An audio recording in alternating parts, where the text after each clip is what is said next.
our viewer, follower. Welcome to the Citizen Baraza session for this week. We are happy to have you back again after a very long break. My name is Duncan Abigaba. I'm going to be your host, and this week we are talking about a very burning topic, the presidential industrial hubs.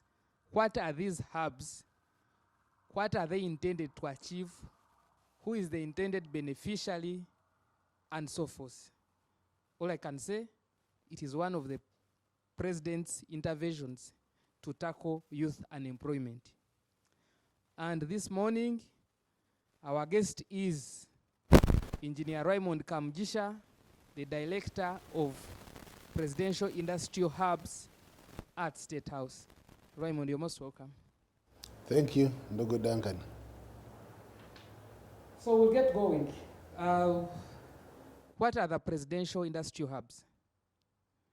Presidential industrial hubs, like the word suggests, this is an intervention, like so many other interventions the president has been putting in place to try and curb challenges of poverty and then youth inclusion, especially in the money economy.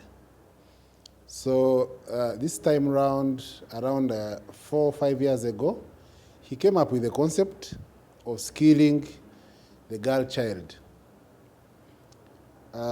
He started, NRM has been so passionate, especially President Museveni at the helm of NRM has been so passionate about women. So he said, let's go for the girl child. So he started skilling the girl child in Kampala, and the program rolled out in all the divisions of Kampala, and people embraced it. So out of its good,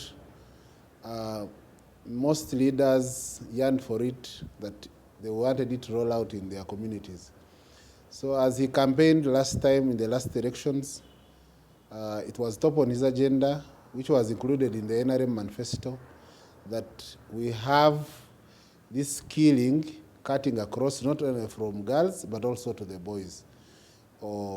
And let it not stay in Kampala, let it go across the whole country. So the president set up presidential industrial hubs. We have 19 across the country. They are named, we have Mbale, one in Mbale for Bugisu. We have one in Karamoja, in Napak. We have one in Gulu, in Unyama. We have one for Acholi sub-region. For Lango, it is in Lira City, near the university. For Teso, it is in Soroti, near Teju, fruit factory. Then for Bukedi sub-region, it is in Chibuku, in Tirinyi there. For Sebe, it is in Kwen. For Busoga, it is in Jinja, on Kamuri Road. For Mengo, that is the Greater Mukono, Greater Ruero, Greater Mpiji, it is in Kayunga, in Nazigo. For Greater Masaka, it is in Masaka City. For Ankole, it is in Imbarara, in Rushozi. For Chigezi, it is in Kabaren on Katuna Road. For Kasese is unique because of language. They have theirs in Mobuku. We have one for Ntoroko, Bundibujo, and Fort Poto City. They have theirs in Ntoroko. Then for Toro, this other Greater Toro, it is in Chenjojo. Greater Mbende, it's in Mubende on Chigezi Road, as you leave Chenda going to Madu. And for Bunyoro, it is in Masindi. For Arul, it is in Zombo. For Madi, it is in Najumani. That's how the president has dissected the whole country. Every place has an industrial hub. You not mentioned Greater Ruero. Greater Ruero comes to Mengo, although we are planning one. So what is this industrial hub? Industrial hub, it is a phenomenon brought here by President Museveni, benchmarked, I think, from Asian tigers, the way they got out of poverty. So under the hub, we shall have several activities. We have skilling, which has been in Kampala, but as you know that skilling, that includes welding, carpentry, shoemaking. We want to make our own shoes so that we stop donating money outside to other economies like China, like India, and what have you. So we have stone cutting. It is a very lucrative business. People can cut stones and survive. And even in modern architecture, we are using stones, so that skilling our people in how to cut these stones into different nice designs. We have tailoring. Everyone wants to put on something. So we want to make things ourselves here, so that at least before we go manufacturing, at least we can first at least make our own clothes here. We have also other skills like hairdressing, automobile mechanics, block making, building and construction, teaching people simple skills. How to be a mason. You don't need to learn to be a mason. You don't need to go to school for 10 years. We want to teach someone here hands-on, 5 months. You learn how to do block making and can you go and you earn a living. We want to teach people electronics. Everyone has a phone, and in a way or another, they get challenges. So I want to teach people how to, simple solutions. Okay. Okay, so what are the main courses you're looking at? All those skills I've talked about. That is welding, carpentry, modern carpentry, not ancient carpentry. We are talking about modern carpentry. We have state-of-the-art machines, whereby if you want even your picture, you can sketch it and design it and put it on a door. And it will be in a proximity of your region. And with the industrial hubs, other than skilling, we have other services we are offering at the hub. You know, Uganda is an agricultural country. So we shall have a 4-acre model. The president has talked about the 4-acre model for a very, very long time. This is time to walk the talk.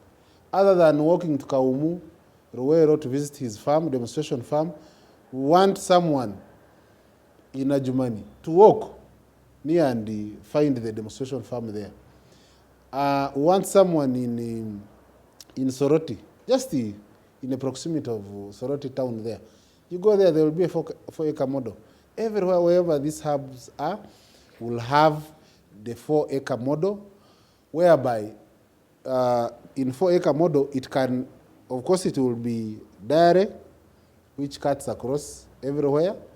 We have zero grazing there at the demonstration farm. Then we'll have, if you do cotton, we shall have 1 acre of cotton. If you do coffee, like in Bugisu, we shall have coffee there. In Chigezi, we may have Irish or something else. So it is based on your region that you will have choices of these major crops that we will have at the industrial hub. Also at the hub, we have common user machines. Because we have brought this state-of-art machines, and maybe they are not in your communities, we don't have them, most of them in the country, they are for the few privileged. The president thought that a person, for example, in Tirinyi, you don't have to walk to Kampala to get a design, a certain design. No, go to the hub in Chibuku there, the machine will be there, the instructors are there, and they speak your local language. We even picked people. Those who are to work in the hub must speak the local language. People should understand. Because we are targeting the unprivileged, those who never even went to school. Language of instruction is the local dialect. Local dialect. Region. So there's no excuse that you will not maybe pick something and that you will not be offered the right service because you cannot communicate in the right way. So you take there, you get your service at a small subsidized fee, service fee, we shall call it a service fee, and then you're good to go. Also, very important at the industrial hub, we shall have value addition. You can wonder, a country like Uganda, blessed with all natural resources. For example, we buy Pringles from Israel, from Egypt. Yet, we have Irish in Chigezi, we have Irish in Imbale. Kapchorwa. In Kapchorwa, it is there in plenty. Plenty. But we cannot produce what? Simple Pringles, packed. So, we want to come in with value addition interventions such that we stop donating money outside this country. Also, if you look at maize, Uganda is one of the highest producers of maize in the region. But we also, you may remember that maize sometimes goes as low as 100 a kilogram. Why? Because we don't preserve it. So we have brought silos for storage, want to make animal feed, want to make all products that we can get out of this maize, add value, so that our people can get some money within their respective regions. That's what will be happening at the hub, sir. Amazing stuff. Yeah, so who is qualified to join the hub in terms of age, level of education? Who is eligible to be in the training hub?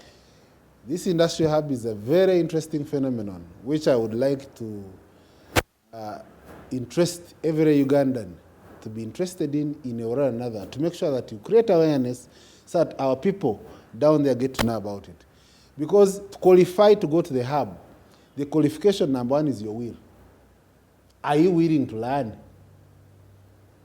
Meaning, we don't have minimum qualification. Just as long as you're Ugandan and you're willing, that's qualification number one. So we are not looking at academic, no academic qualification. Even if you never stepped in a classroom, you can learn how to weld. You can learn how to style hair, because the instructors are instructing in your local language. So what stops you from learning that skill? So no qualification in terms of recruitment. But also, we are targeting, we have other government programs like USE, UPE. So we want people to first go to school. So we are saying that it should be 18, 35. Between 18 and 35. And you should have at least something to talk about you, that you're Ugandan. Do you have a national ID? Do you have a draft copy where, even if you've not got a card itself, but you've applied to get it? We want responsible citizens. A NIN, it's called a NIN, National Identification Number. Yes. Do you have a NIN? Then also you must be recommended by your LC1, LC2, the GISO, to know that you're a rightful citizen of this country. Then these services will be available to you. Just to put a comma there. So if I go to my LC1, my LC2, they give me recommendation letters, plus the GISO, I just come to the hub with my national ID or my NIN. No. Yes. What we've done, we don't work in isolation. This industrial hub is managed by State House because it's a presidential initiative. But we don't work in isolation. We are working with different stakeholders in society. We are working with the Ministry of Local Government. They are the host. Even they gave us land. Ministry of Local Government gave us land where these respective hubs are. So we work with the Ministry of Local Government as a host. Then we work with the Ministry of Education. They do standardization. They standardize they assess and make sure that we keep the standard. Yeah, the course outline. Course outline, curriculum, everything. Yeah. So specifically, we are working with the DIT. Yeah, DIT. Directorate of Industrial Training. Mm. So that we can assess and give you a rightful qualification. And the interesting bit is that we shall be giving level 1 certificates the lowest qualification we're giving is the level 1 certificate. But you can also get level 2, which I'm told that it is equivalent to S6. So if you come to the hub, you stand a chance also of standing for a member of parliament or for president or for any other elective position. So it is a very interesting one. So we don't work in isolation, we're working with other stakeholders and then to make sure that we offer these services to Ugandans. When does this training start? And if it starts, how long will it take? How long is the course at the hub?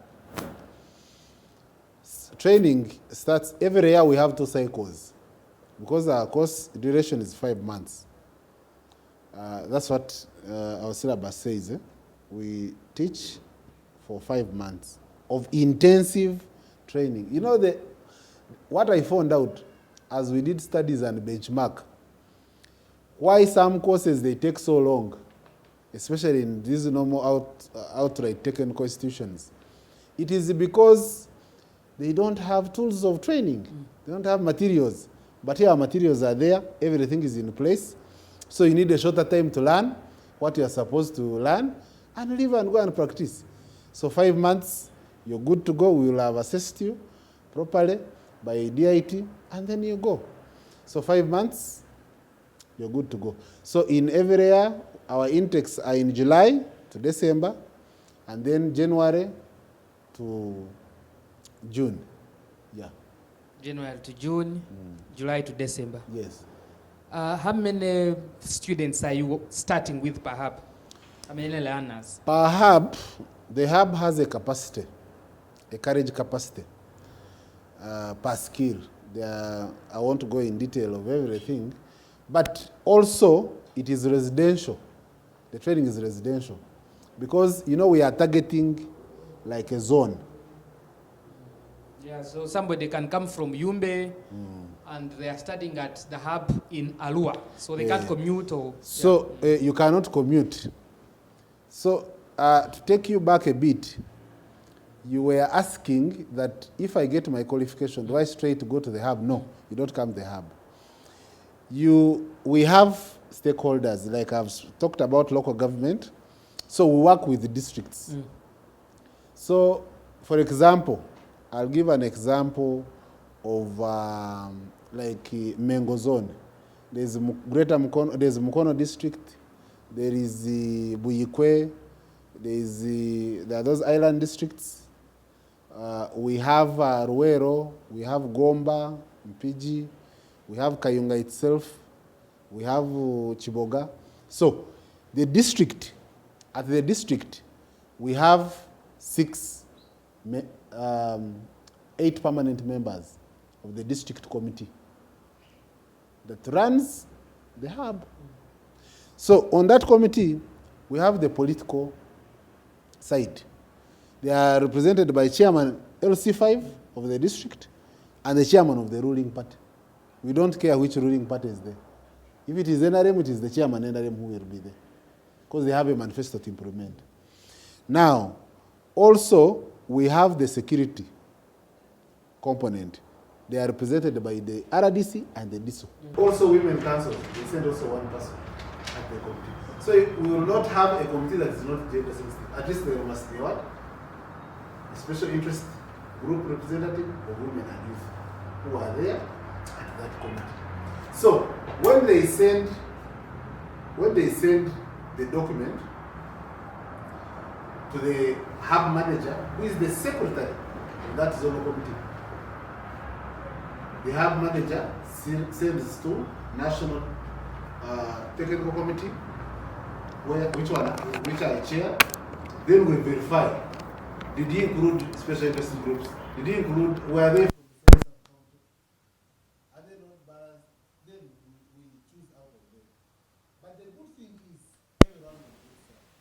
This is a permanent program. The president has designed. It is here to stay. If you don't get a chance in these first 6 months, next day you get, in the next 6 months you get. So every year we take 300 if I'm to come back to the current capacity. Because there is a residential in nature, so we have 300 people that can host. At a time. At a time. One intake 300, next intake 300. So in a year, in a zone, you do 600. 600. And to make sure that they are gender sensitive, we build dormitories that have equal capacity. 150 ladies, 150 gentlemen. So you cannot bring, we cannot 200, 100. 200 gentlemen and you bring 100 ladies. Or 200 ladies, no, it is gender sensitive. That's the uniqueness. So good enough, some courses now cut across. You find some men are in hairstyling. Some ladies are welding. Yeah, true. So we tell the district leaders that you must bring equal numbers. 50% are ladies, 50 are gentlemen. Okay. Just take you back to the district. Yes, there is the district committee. Yes. And I have understood its composition, so I guess have the audience. But there should be a coordinating this office at the district. If I bring these recommendations of mine or application, do I go to CAO's office? Do I go to RDC's office? Where do I go? Where is my contact office at the district level? The contact office at the district is the CAO's office. CAO's office. Yes. Yeah, I wanted that to Yes. be clear. Okay, so Because this is civil servant, no affiliation. yeah. So we expect them to be fair to their people. Okay, so the people listening to us who are interested in the hub, in the training, what do they need to come with to the hub? Do I call a mattress? Do I, like we used to do in high school or boarding school? What do I come with? Do I just show up when I've been selected? You just need to carry your personal belongings. Suitcase. That's it. Clothes, basin, and then maybe your undies, maybe soap, only. That's what you need to carry. The mattresses that they have. And blankets and bed sheets. We have Vitafoam, and they have. We have bed sheets, we have blankets, very nice ones. The president has catered for all that. Ready for you to learn and go back with your knowledge. You're buying the overalls and other Overalls are there, PPE is there. PPEs and learning What- materials. We take safety very important because we are using high-tech machines and anything can happen. So we have protective gear for the learners and instructors. I want you to tell our audience in very clear terms that this is a free program, courtesy of government of Uganda, and therefore they should not pay a coin to anybody at any level for anything. Ndugu Duncan, we emphasize a corruption-free program. Yes, actually I had Please, controller say that. you know, Ugandans, we have a luxury of enjoying this corruption. We've done this in all other spheres. You can do it in your home, do it elsewhere, but please, don't be tempted and you bring corruption under this industrial hub program. This is an intervention for poor people, trying to get the needy people out of poverty. And we cannot be seen to joke with the corruption or give it a breast here to feed it, to breastfeed it. Imagine in other spheres, someone goes to a police station, very needy, a needy woman walking on barefoot, they have raped your girl, and someone says you must speak some language. No, please, we don't want that corruption in this program. It is a free program, fully paid by the government of Uganda under stewardship of President Yoweri Museveni. He has brought that service to the people. So let someone not tell you that bring 100,000, then I put you on the list. If they dare call the anti-corruption desk of State House, that very night, even if the fuel is very expensive, we shall get even a helicopter and pick that person and bring them, because they are doing a disservice to Ugandans. So it's a corruption. We want a corruption-free program, and it's free of charge. Yes, you just come with your personal belongings, get skilled, and leave. Corruption-free area Corruption-free area. are the industrial hubs. Don't attempt to ask anything from anybody. Yes. So if I do, for example, tailoring, I am a lady, and I go back, I'm in Mbale doing tailoring at the hub, I finish after 5 months, I go back to Namisi, Ndwa, business is bad. Can you take me back in the hub to study hairdressing this time? Or it's one chance also?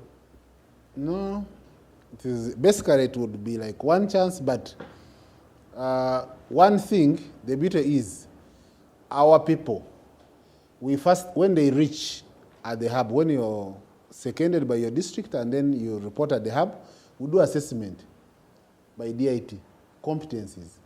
Then we can advise that switch from this course and go to the other one.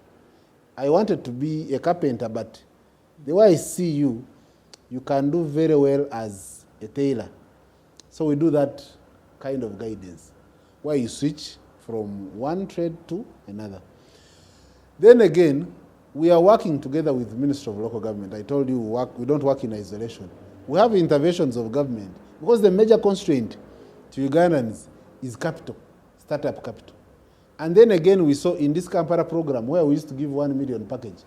Someone would go there and keep quiet for 1 month or 3 months. After getting the 1 million, they go and buy a mobile phone and start insulting people around at their leisure. Now, we are saying we need to interlink government interventions. We have PDM. There's money. We have a myoga. Nobody, I would think that nobody is more qualified to get a myoga money than someone who has been skilled at the industrial hub. Nobody. Because a myoga are skills. There are different clusters of what? Of skills. Someone has been skilled as a carpenter. He should be the first beneficiary.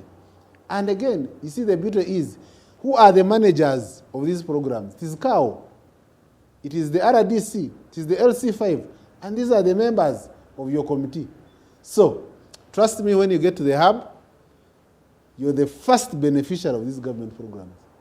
And we shall be benchmarking and checking who is doing what. We have a database. We want to have a database and check who left our hub. Where did they go? Did they die? Are they doing better? What are the constraints? We want to make a practical program that helps transform our country. Even in a space of a few years, there won't be a debate of middle income status. This program is here to take away that. Yes. So this time around, you're not giving them a package after the training? The package is there, but we are saying it won't come direct.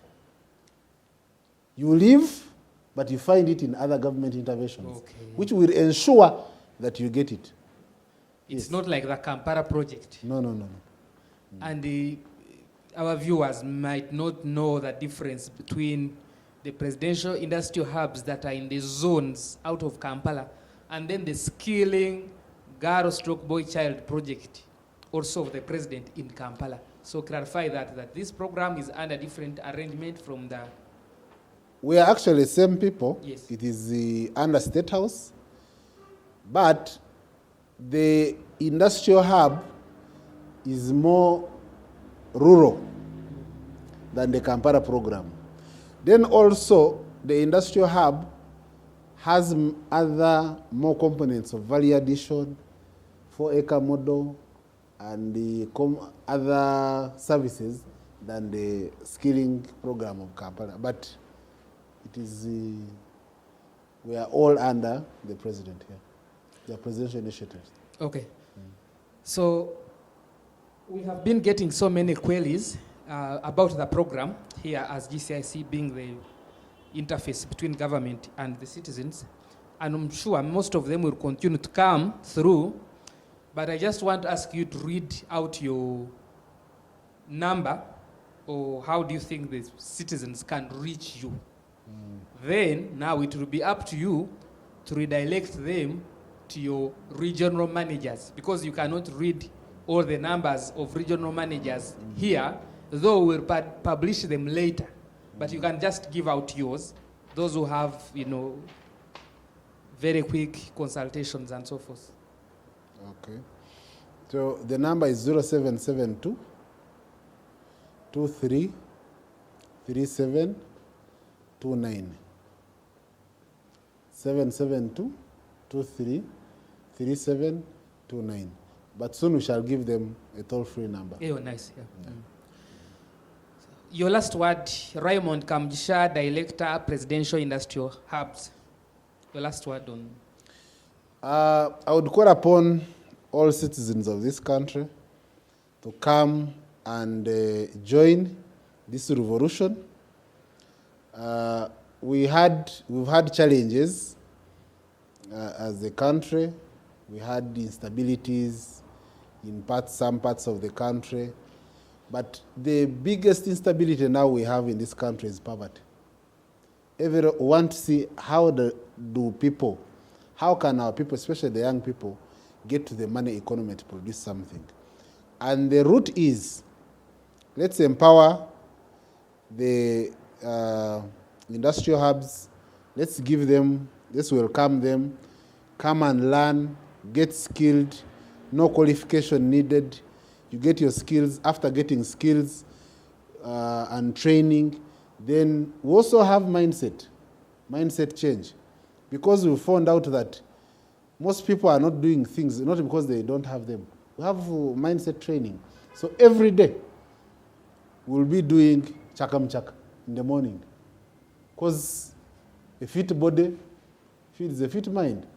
Then, in the evening, we teach you the life soft skills, how to incorporate a business, how to do ABCD.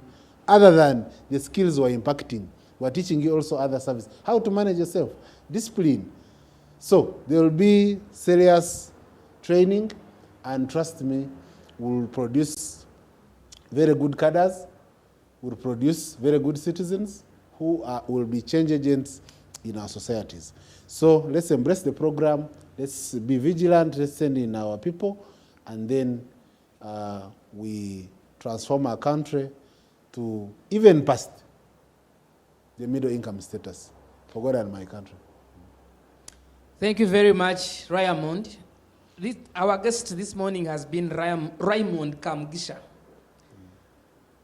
the Director of Presidential Industrial Hubs at State House. The industrial hubs have rolled out throughout the country in the 19 zones outside Kampala, and they are starting the program this week. The program for different courses is going to run for the next 5 months. If you miss it, do not worry. The next intake is around the corner in January 2023. So it has been a pleasure. Thank you so much for joining us. The director does not have enough time. He has other engagements. So if you have any question, just send us a direct message. We will have these questions answered by the director, and we will send you feedback in your inbox. Thank you so much for joining us for this baraza, and we shall see you next time.